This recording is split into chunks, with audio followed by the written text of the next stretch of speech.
Corona virus के नए variant Omicron के बारे में जैसे जैसे नई जानकारियां सामने आ रही हैं, वहीं दुनिया भर में भी चिंता बढ़ती जा रही है।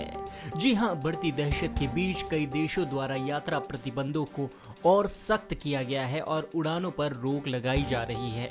इन सख्त उपायों के बावजूद ओमिक्रॉन के मामले नए नए देशों में मिलने शुरू हो चुके हैं। आपको बताएं, ओमिक्रॉन वेरिएंट के मामले वाले देशों में अब अमेरिका, सऊदी अरब और यूएई का नाम भी जुड़ चुका है। इन तीनों देशों में एक एक मामला मिल चुका है। वहीं WHO ने इसके 23 देशों में पहुंचने की जानकारी दी है। आपको बताएं, कोरोना के नए वेरिएंट ओमिक्रॉन ने पूरी दुनिया को दहशत में डाल रखा है। इसी वजह से भारत सरकार ने भी अपनी स्तर पर सख्ती दिखानी शुरू कर दी है। अब जानकारी मिली है कि देश में 11 अंतर्राष्ट्रीय फ्लाइट लैंड की गई हैं और उनमें से 6 यात्री कोविड पॉजिटिव पाए गए हैं। कोरोना के नए वेरिएंट ओमिक्रॉन के ताजा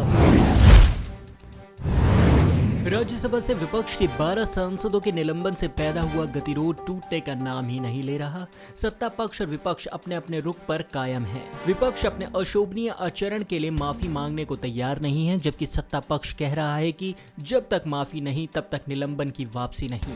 आपको बताएं, विपक्षी सांसद संसद के बाहर और भीतर दोनों ही जगहों पर एकजुट होकर निलंबन के खिलाफ विरोध प्रदर्शन कर रहे हैं। वहीं बुधवार को राहुल गांधी भी विपक्षी सांसदों के धरने में शामिल होते दिखे। वहीं निलंबित सांसदों का साफ कहना था कि वे माफी तो नहीं मांगेंगे। आपको बताएं, कांग्रेस के महासचिव रणदीप सिंह सुरजेवाला ने भी संसद के हंगामे को लेकर सरकार पर निशाना साधा और कहा कि विपक्ष को बोलने से रोका जा रहा है। सरकार सदन में चर्चा की अनुमति नहीं दे रही है। विपक्षी सांसदों को भी गलत तरीके से निलंबित किया गया है। केंद्र सरकार और महाराष्ट्र की उद्धव ठाकरे सरकार अब कोविड-19 से जुड़े नियमों को लेकर आमने सामने आ चुकी है। महाराष्ट्र के मुख्य सचिव ने मीडिया से बातचीत में कहा है कि राज्य अपने गाइडलाइंस में बदलाव नहीं करेगा। राज्य के अधिकारियों का कहना है कि फिलहाल महाराष्ट्र सरकार द्वारा जारी किए गए नियमों में कोई बदलाव नहीं होगा। अगर आगे इसकी जरूरत पड़ी तो ये बदलाव किए जा सकते हैं। महाराष्ट्र के मुख्य सचिव ने आगे कहा कि आपदा प्रबंधन और महामारी एक्ट के तहत राज्य सरकार को ये ताकत हासिल है कि वो वायरस को फैलने से रोकने के लिए अतिरिक्त नियम लागू कर सके। इसलिए राज्य सरकार ने फिलहाल अंतर्राष्ट्रीय पैसेंजर को लेकर अपनी गाइडलाइंस में किसी तरह का बदलाव नहीं करने का फैसला लिया है। इसके आगे महाराष्ट्र के मुख्य सचिव कहते हैं कि केंद्र सरकार की तरह से सलाह जारी की गई है, इसे लेकर कोई बाध्यता नहीं है। इससे पहले कोरोना वायरस के ओमिक्रॉन स्वरूप पर चिंताओं के मद्देनजर महाराष्ट्र सरकार द्वारा अंतर्राष्ट्रीय यात्रियों के पृथकवास पर संशोधित दिशा निर्देशों के बाद केंद्र ने बुधवार को राज्य सरकार से कहा था कि केंद्रीय स्वास्थ्य मंत्रालय द्वारा जारी SOP के मुताबिक अपने आदेश जारी करे। महाराष्ट्र के राज्य आपात प्रबंधन प्राधिकरण की तरफ से मंगलवार रात जारी दिशा निर्देशों के तहत राज्य सरकार ने खतरे वाले देशों से आने वाले यात्रियों के लिए 7 दिन तक क्वारंटाइन रहना आवश्यक किया है।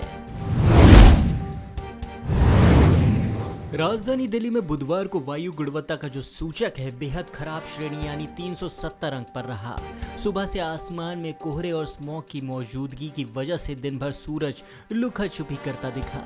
मौसम विभाग के अनुसार दिल्ली, हरियाणा, यूपी और राजस्थान के कुछ इलाकों में आज बारिश होने की संभावना है। सफर इंडिया के मुताबिक 2 दिसंबर को हवा की गति धीमी रहेगी, जिससे PM10 और PM2.5 बेहद खराब श्रेणी में रह सकता है।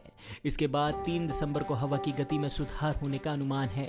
हवा की गति बढ़ने पर प्रदूषक तत्व PM10 और PM2.5 में कुछ कमी आएगी, लेकिन औसतन वायु गुणवत्ता का जो सूचक है यानी AQI बेहद खराब श्रेणी में बना रहेगा। आपको बताएं, केंद्रीय प्रदूषण नियंत्रण बोर्ड के मुताबिक उत्तर पश्चिमी भारत को प्रभावित करने वाले पश्चिमी विक्षोभ के कारण राष्ट्रीय राजधानी में आज बादल छाए रह सकते हैं और बूंदाबांदी भी हो सकती है। विदेश से सफर करके दिल्ली आने वाले यात्रियों की एयरपोर्ट पर जांच रिपोर्ट नेगेटिव आने के बाद सरकार उनकी निगरानी करेगी। इसलिए उन्हें 7 दिन के लिए अनिवार्य होम आइसोलेशन में रहने का निर्देश जारी कर दिया जा चुका है। आइसोलेशन के दौरान उन पर निगरानी रखने के लिए जिला स्तर पर सर्वेलेंस टीम भी तैयार की गई है, जिससे कोरोना संक्रमण को फैलने से रोका जा सके। सरकार ने सभी जिला अधिकारियों को अपने यहाँ निगरानी, जांच और इलाज के मॉडल पर काम करने का निर्देश दिया है।